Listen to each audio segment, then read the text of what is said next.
कि नई शिक्षा नीति के भीतर तमाम ऐसी बातें हैं जिसको बहुत समय से बीजेपी प्रैक्टिस में ला रही है।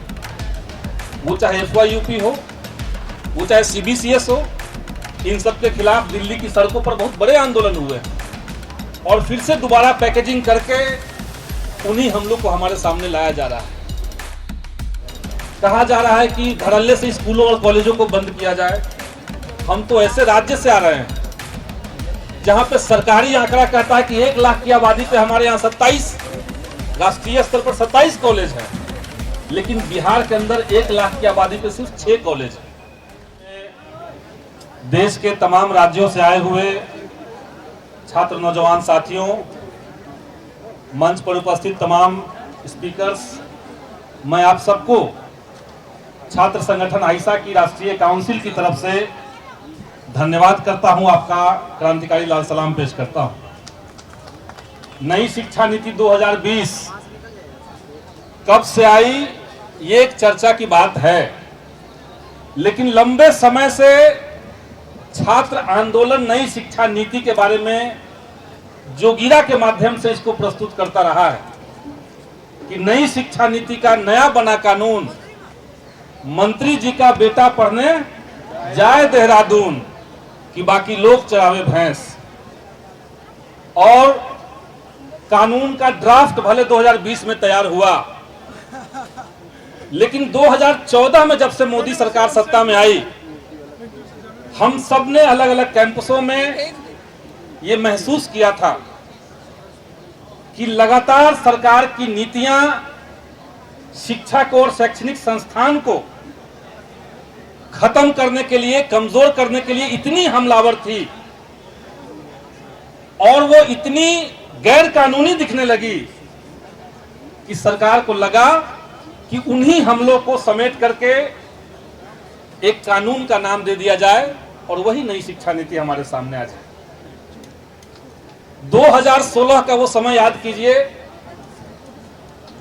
जब 5 मई 2016 को यूजीसी का एक नोटिफिकेशन आता है और उस नोटिफिकेशन के बाद देश के तमाम विश्वविद्यालय जहां पर भी रिसर्च होता है, उन विश्वविद्यालयों में 2017, 18 और 19 3 साल तक पीएचडी की सीटें लगभग खत्म हो गई।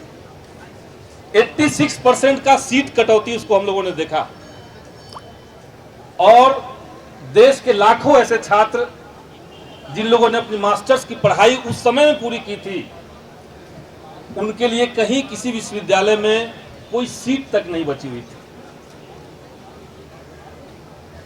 उसके बाद हमने देखा कि विश्वविद्यालयों को फाइनेंशियल ऑटोनॉमी दी जा रही है।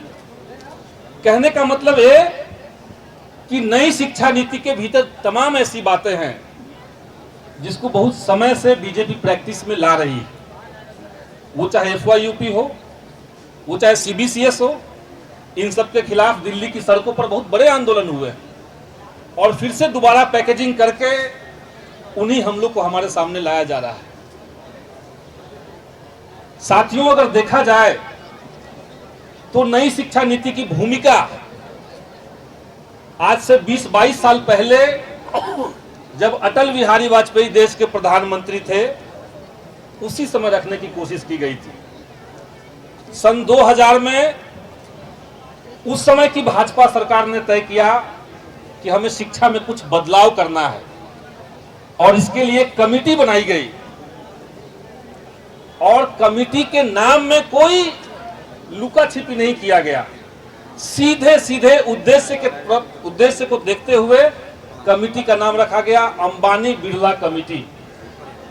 अंबानी और बिरला, ये 2 लोगों को जिम्मेदारी दी गई थी। 2000 ईस्वी की बात है कि आप लोग जाइए और इंडिया का एजुकेशन पॉलिसी कैसा होना चाहिए, इसका एक ड्राफ्ट बना करके सरकार को दीजिए। तो कंपनी तो मुनाफा कमाने पे लगा हुआ था, उसको एजुकेशन पॉलिसी से क्या मतलब। वो कंपनी जाती है बेंगलोर और वहां के एक प्राइवेट एजेंसी को हायर किया जाता है और कहा जाता है कि आप एक रिपोर्ट बना करके हमको दीजिए, सरकार को सौंपना है। प्राइवेट एजेंसी ने अपना रिपोर्ट बनाया और रिपोर्ट के ऊपर अपना नाम लिख दिया एजेंसी का, और वो सरकार के पास गया और सरकार ने उसको ही आगे बढ़ाने का फैसला लिया। उस बिरला अंबानी कमेटी का जो प्रियम्बल है, जो शुरुआत में ही एजुकेशन की जहां भूमिका बताई गई है, उसमें साफ साफ ये लिखा हुआ है कि शिक्षा का उद्देश्य किसी तरह के सामाजिक मूल्यों के निर्माण से नहीं जुड़ा हुआ है, बल्कि मार्केट की मांग को बढ़ाने से जुड़ा हुआ है। उद्देश्य बहुत साफ कर दिया गया था उसी समय, और ये सारी चीजें सरकार के सारे जो साजिशें थी उन सबको समेट करके आज हमारे सामने 2020 की नई शिक्षा नीति लाई गई है। एक दो पॉइंट मैं सिर्फ कहना चाहूंगा कि जब नई शिक्षा नीति आ रही थी, कई वक्ताओं ने भी ये बात कही कि उस समय देश के अंदर एजुकेशन के जो हालात थे, क्या उस पर थोड़ा सा भी ध्यान दिया गया? हाल फिलहाल में बिहार में एन सिन्हा इंस्टीट्यूट एक रिसर्च संस्थान है, उसने सरकार को एक रिपोर्ट, एक सर्वे का रिपोर्ट सौंपा, और उस रिपोर्ट में लिखा हुआ है कि बिहार के अंदर जो 11th और 12th की सरकारी स्कूलों में जहां पढ़ाई होती है, वहां बच्चों की जो औसतन उपस्थिति है, जो क्लास में उनका अटेंडेंस बन रहा है, वो 3.46% बनता है। 100 बच्चे का अगर दाखिला है तो 4 बच्चे भी क्लास नहीं करने जा रहे हैं। जाहिर सी बात है, नहीं जाएंगे। अगर वहां मैथमेटिक्स के टीचर नहीं होंगे, साइंस के टीचर नहीं होंगे, इंग्लिश के टीचर नहीं होंगे, तो जाएंगे क्यों बच्चे? तो इस तरह का कोई प्लान नई शिक्षा नीति में नहीं है। कहा जा रहा है कि धड़ल्ले से स्कूलों और कॉलेजों को बंद किया जाए। हम तो ऐसे राज्य से आ रहे हैं जहां पे सरकारी आंकड़ा कहता है कि 1 लाख की आबादी पे हमारे यहाँ 27, राष्ट्रीय स्तर पर 27 कॉलेज हैं, लेकिन बिहार के अंदर 1 लाख की आबादी पे सिर्फ 6 कॉलेज हैं। और उसमें भी पिछले 2-2.5 सालों में अगर देखिए तो बड़ी संख्या में ऐसे कॉलेज हैं जिनकी मान्यता रद्द हो चुकी है नई शिक्षा नीति आने से पहले से ही। तो काम नई शिक्षा नीति पहले से कर रहा है। नीति डॉक्यूमेंट होकर के हमारे सामने 2020 में आई, और हम अभी भी कंफ्यूज हैं कि पूरी तरीके से लागू नहीं हुई है। पटना विश्वविद्यालय के यहाँ कई छात्र हैं जिनको एडमिशन लेना था हिस्ट्री ऑनर्स में और दाखिला मिला है इंग्लिश। कुछ नहीं कर सकता है कोई, ये सब नई शिक्षा नीति में चल रहा है। ऐसे बहुत सारी चीजें, कुल मिलाकर के ये की लड़ाई बहुत लंबी है, और ये इतिहास के पहिए को दोबारा से पीछे धकेलने की साजिश नई शिक्षा नीति में है। अब तक इस देश के भीतर छात्र आंदोलन ने जो चीजें संघर्ष करके हासिल की थी वो लिमिटेड थी, लेकिन जो हम लोगों ने हासिल की थी,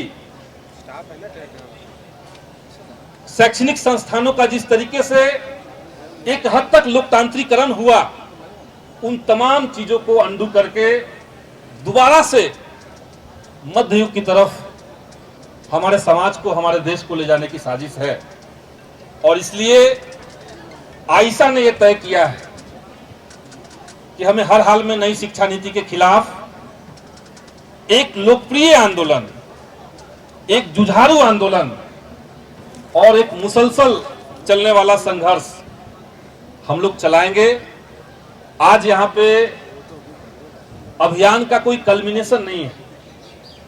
अलग अलग जिलों में आंदोलन चले, और हमें किसी भी छात्र नेता को, आईसा के तमाम साथियों को ये समझना चाहिए कि उन आंदोलनों का यहाँ कल्मिनेशन नहीं हो रहा है, क्योंकि नई शिक्षा नीति का जो हमला है वो इतना व्यापक और इतना तीखा है, हम सबके और आने वाली पीढ़ियों को इतना ज्यादा बर्बाद करने वाला है कि इसके खिलाफ लंबी लड़ाई लड़नी तय है।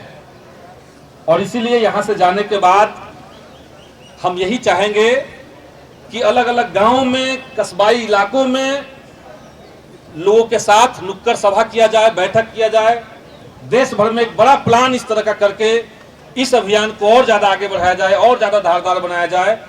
और जब तक केंद्र सरकार नई शिक्षा नीति को वापस लेने के लिए तैयार नहीं होती है, तब तक आईसा के तमाम साथी एक बड़ी एकजुटता के साथ इस संघर्ष को करते रहेंगे। इसी के साथ अपनी बात को समाप्त करेंगे। तमाम साथियों को बहुत बहुत धन्यवाद। लाल सलाम।